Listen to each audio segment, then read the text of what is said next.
Okotaa'ee tokko nyaatu wal gaggalaafatataati wal gaggalaafatataati himoolee yaa garbachiisaa waan ofii maaltu gadhiisaa maaloo.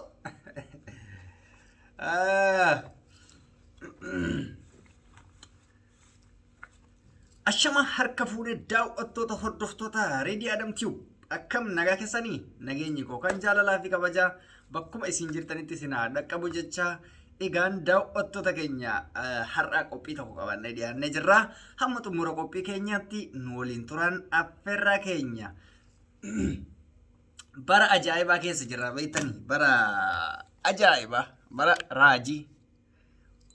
bara raajii maaliif isiniin jedhee bara xinnaan guddaan gabbarree bara guddaan xinnaan gabbarree bara mootummaan uummatan gabbarree bara mootummaan amantaan kabanyee bara mootummaan abbaa gadaan kabanyee baruma mootummaan isin namnummaan nagaa kana deeman tokko waan kabanye keessa jirra.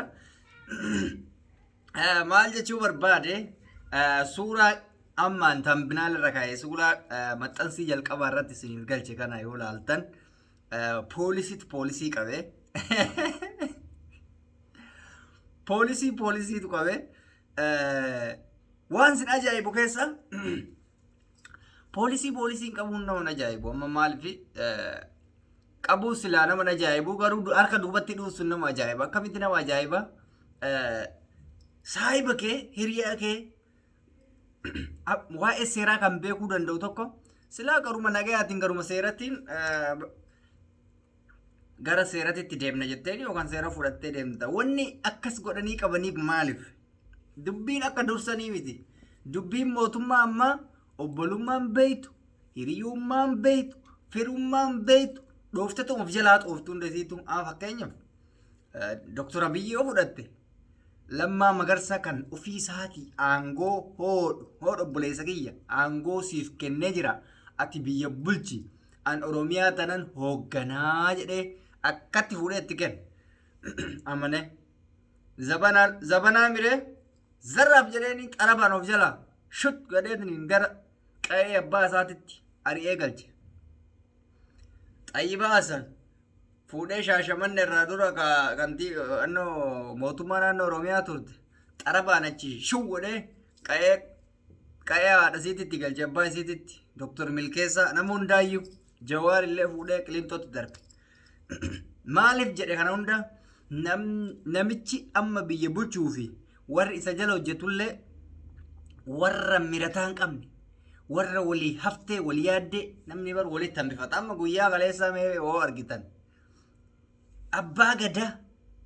abbaa gadaa Oromoo salphise maal jettan kaleessa bulchiinsa magaalaa Finfinnee irratti eebba wayitu ture abbama fedhe biratti aadaa Oromoo keessatti bakka abbaan gadaa jirutti inshaallah namni guddaan fedhe yoo jiraate abbaan fedhe yoo jiraate abbaa gadaa dura namni waan eebbisu eebba garuu kaleessa abbaa gadaa asumatti maranii gaddeechisanii kan biraa eebbisiisan kaabbo amma achumaan abbaan gadaa taraan isaa shillimaata wayii qopheessaniif shillimaata san dhaqee fudhatuu dide Shimallis Faata jijjira maa fudhatuu didee jedhanii achitti biyya kamitti jedhe seera kamitti osoo abbaan gadaa lafa tana dachee tana jiru miskiin yookaan tokko wayii lafumaa ka'ee eebbisa kun tuffii Oromoof Oromiyaa dhaqqabdan argisiistan dhugaadha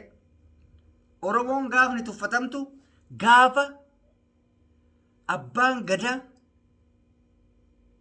namoonni tokko amma jilba kiyya kana laalee qullaadha ani uffata qomxaan deema gaafa jechuudha abbaan gadaa jirutti abbaan fedhen eebbisu ardaan tan abbaa gadaatti abbaan fedheeyyuu hin beeka ta abbaa gadaatti ardaan isiniif gala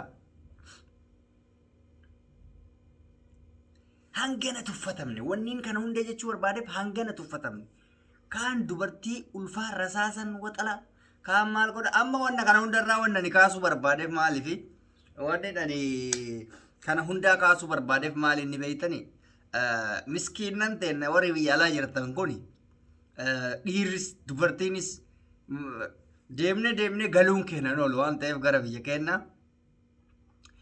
Kun obboleessa kiyya poolisiidha. Kun obboleessa kiyya kantiibadha. Kun obboleessa kiyya maalidha. Kun maali kiyya maalidha. Nan tuquu jettee afaan kee yoo jala bante aaraxuun shutsi goosee siisisa. Kanaaf irraa of eegi.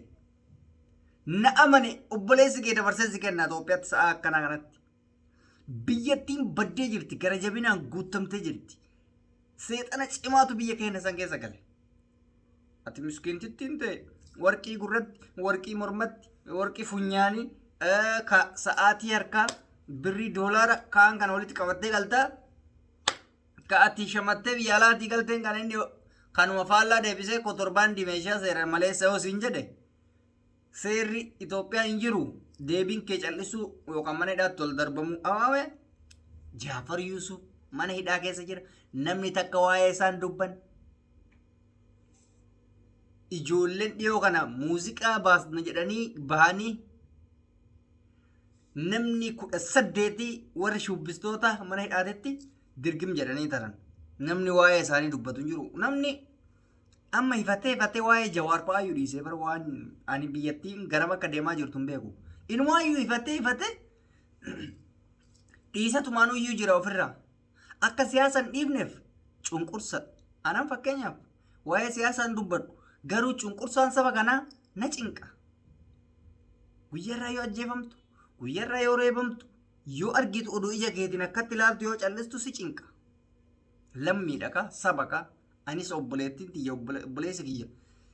Boru wanta akkasii yoo irra gahe seenan maal naan jedha. Keessa kiyya keessaan bada waan akkana. Soo kanan nama cinqa beektanii. Kanaaf dubbatama malee namni jibbaa sanyummaa jibbaa wayii walirraa qabu hin jiru. Inni zanaa jedhee takka waa'ee eebbisiis ani wanni shakke tokko maalinni mootummaan kunii fi uummanni isa jala hojjetaa jiru kun qophaa ol qabaa jedhu illee shakkii qaba yeroo tokko. Badiin gurguddaan ka deemu garuma jalaa kanatti beektanii. Inni kuloo ima tasnaannaa keessee maraa ima bashannan yookaan Addis Ababa kana keessa waan adda addaa eebbisiisa yookaan maan biyya alaa kana yookaan waa wayii. Warri jalaa yartuun tun immoo balleessitee yartuu jalaatti dharrabsu warri hiriira boolle yartuutti immoo mootummamatti ba'a. Qubumaa waliin qaban natti fakkaatan yaada kiyyatti. So ani kuni waan baay'ee nama cinquudha.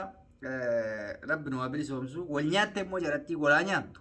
Poolisiin akkatti wal qabuun baay'ee gaariidha.